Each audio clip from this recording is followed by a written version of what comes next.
Hi, everyone. It is so good to see you. Welcome to KREM 2 News at noon. I'm Laura Papetti. And coming in live at noon, NTSB is right now holding a press conference on the collision that happened between a plane and a U.S. helicopter near Washington, D.C. At this point, they are assuming all 67 people involved are dead and a massive recovery operation is underway. Let's take a moment now to listen to the briefing, which is now in progress. Of the airframe wreckage and the accident scene, including calculation of impact angles to help determine the plane's pre-impact course and altitude. We'll have a power plants group. They will do the examination of the engines and the engine accessories. We'll have a systems group. They will study the components of the plane's hydraulic, electrical, pneumatic, and associated systems, together with the instruments and elements of the flight control system. We'll have an air traffic control group. They will do reconstruction and review of air traffic control systems provided to and including acquisition of pertinent flight track surveillance information, what you might typically think of as radar or ADS-B, along with controller pilot communications. We will also have a survival factors group.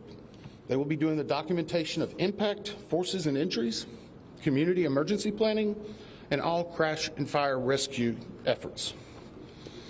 Also, due to the unique nature of this crash, we will be having a helicopter group as well. Lastly, we will have a human performance group, and this will not be its own group. It will actually be a part of the operations, air traffic control, and helicopter groups. They will study the crew performance and all before the accident factors that might be involved in human error, including fatigue, medication, medical histories, training, workload, equipment design, and work environment. And we have been listening to an NTSB briefing in progress right now where they have different people talking about the plans as they move forward with this recovery effort and investigation, making it very clear earlier in that briefing that they are not there to worry at this point about the investigation as much as right now in the thick of the recovery operation, but then detailing what happens as they continue to move forward, and that investigation will be certainly extreme and ongoing. In the meantime, first responders have pulled more than 24 victims from the water after last night's collision, which is now, as we said, deemed a recovery effort, not a rescue one. CBS News has the very latest. Washington, D.C.'s fire chief says the rescue mission in the Potomac River has now turned to a recovery operation. At this point, we don't believe there are any survivors from this accident. Earthcam video shows the moment a commercial passenger jet and an Army helicopter collided in midair just before 9 p.m. near Reagan National Airport outside Washington, D.C. Both the helicopter and the plane crashed in the river. Video obtained by CBS News shows what air traffic controllers would have seen. The Black Hawk at the top of the screen appears to move directly in the path of the jet operated by PSA Airlines. We don't know why the military aircraft came into the path of the PSA aircraft. President Trump says he's immediately appointing a new acting FAA commissioner. He also went after hiring practices under the previous administration, even as the investigation is not yet complete. The FAA's diversity and inclusion hiring plan, which says diversity is integral to achieving FAA's mission of ensuring safe and efficient travel. I don't think so. I think it's just the opposite. Defense Secretary Pete Hegseth said the Black Hawk helicopter was on a training flight with 3 service members on board. Routine annual retraining of night flights on a standard corridor.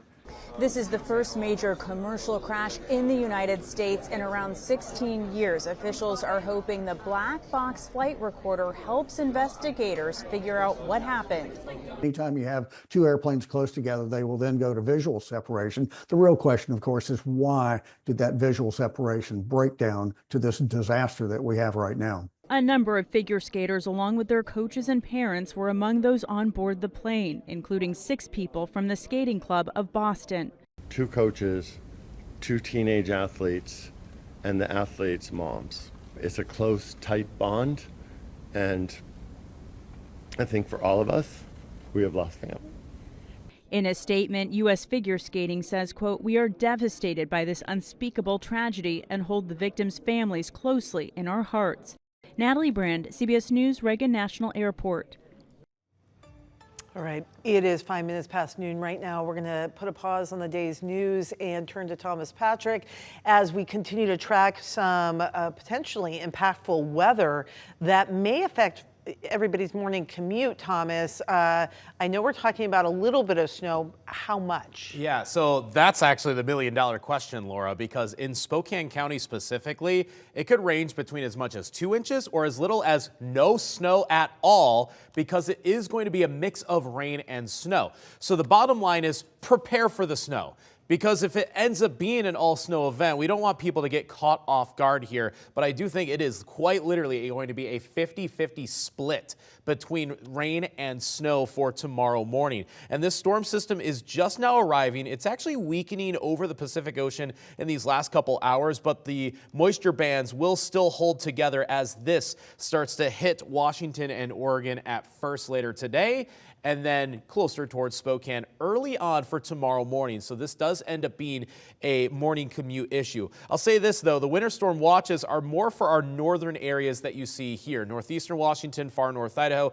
Those are the locations where quite easily it is going to be an all-snow event. It is less clear over Spokane and Coeur d'Alene, and this will get upgraded into either warnings or advisories from an update later on for today. So we are monitoring that very closely, but here's just a snapshot of what we're expecting. The blue in snow, the green in rain, and it is going to be mixed across eastern Washington. So coming up, we'll give you the hyper-local details when it comes to Spokane County's forecast here. And of course, the time frame of all of this is all coming up.